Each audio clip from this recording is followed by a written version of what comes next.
Laparoscopy surgery చేస్తుంటారు. దీనివల్ల ఎలాంటి అధిక ప్రయోజనాలు ఉంటాయి వివరాలు అడిగి తెలుసుకుంటున్నాం. అంటే మనం ఇందాక నుంచి అనేక రకాల గైనిక్ ప్రాబ్లమ్స్ గురించి డిస్కస్ చేస్తున్నాం కదండి. వాటికి మెడికల్ మేనేజ్మెంట్ సాధ్యమా? సిస్టిక్ కానీ, ఫైబ్రాయిడ్స్ కానీ, లేకపోతే ట్యూబల్ బ్లాకేజ్ అనే సమస్యకు కూడా అసలు ఏమైనా ట్రీట్మెంట్స్ ఉంటాయి? ఇవన్నిటి గురించి ఒకసారి చెప్తారా?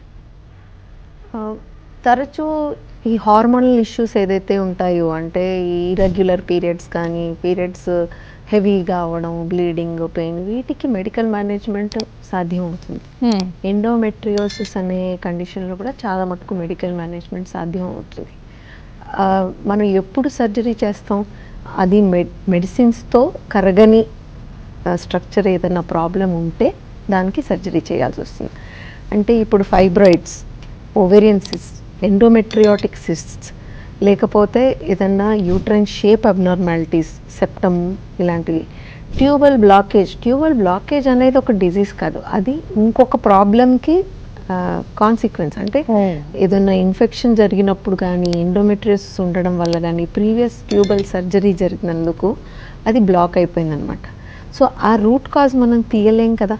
అది తీయలేనప్పుడు ఆ ట్యూబ్స్ బ్లాక్ అయినవి అలా బ్లాక్గా ఉండిపోతాయి. కొన్నిసార్లు ఫస్ట్ స్కానింగ్లో కానీ, ఎక్స్రేలు కానీ చేసినప్పుడు ట్యూబ్ బ్లాక్ అనిపించినా, ఒక్కోసారి మేము లాప్రోస్కోపీ చేసి సెలైన్ పాస్ చేసి చూస్తాం ట్యూబ్స్ ఓపెన్ ఉన్నాయని. చాలా మటుకు ఓపెన్ ఉంటాయి. సో ఎప్పుడన్నా మరీ సివియర్ కేసెస్లో ట్యూబల్ బ్లాక్ అయిపోతే అవి తీయాల్సి వస్తుంది. ఆర్ ఇంతకుముందు ట్యూబెక్టమీ జరిగినప్పుడు బ్లాక్ అయ్యింది.